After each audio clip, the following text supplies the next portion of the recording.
प्रेषितांची कृत्ये या पुस्तकातून घेतलेले वाचन.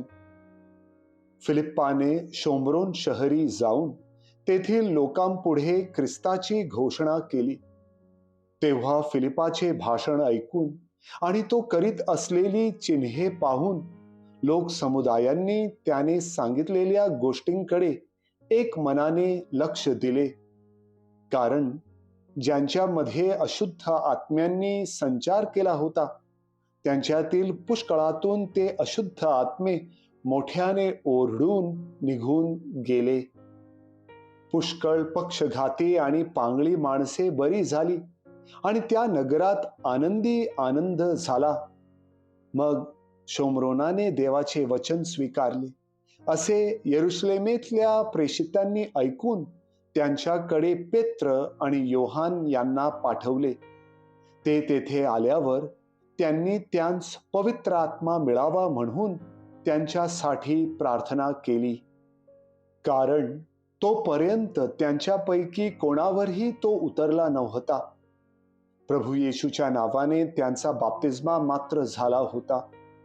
तेव्हा त्यांनी त्यांच्यावर आपले हात ठेवले आणि त्यांस पवित्र आत्मा मिळाला. प्रभूचा शब्द. देवाला धन्यवाद.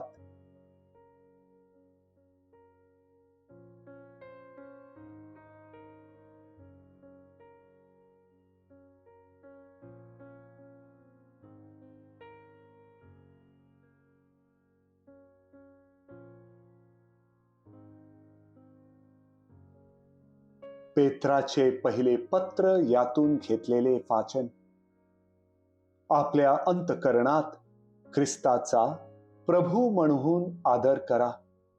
तुमच्या ठायी असलेल्या आशेविषयी विचारपूस करणाऱ्या प्रत्येकाला उत्तर देण्यास नेहमी सिद्ध असा.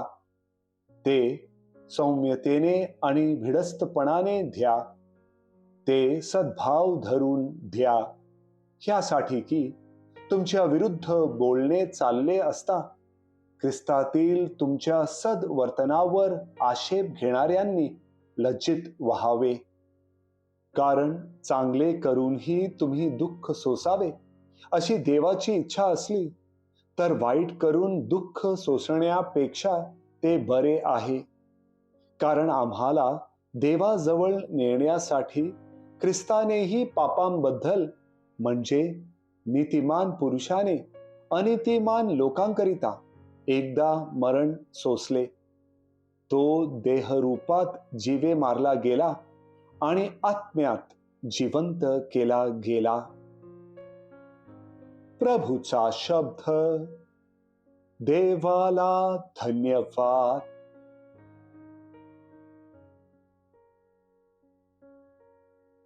योहान लिखित पवित्र शुभवर्तमानातून घेतलेले वाचन.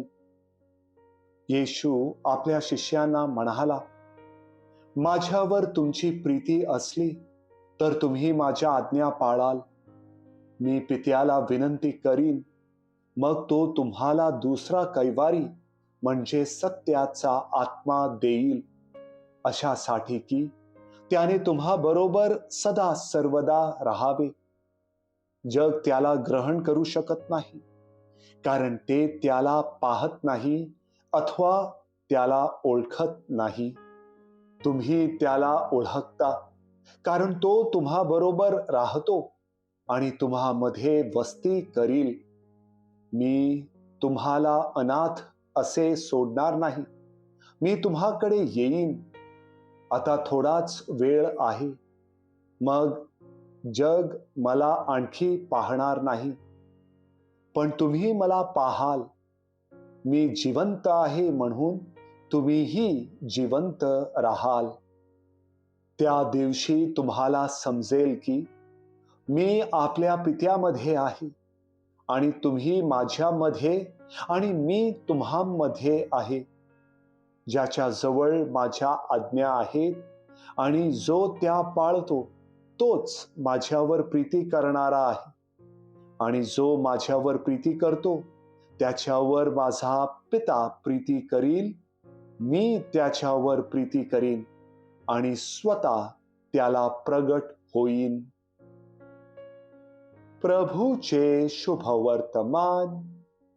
हे प्रभू येशू ख्रिस्ता, तुझी स्तुती असो.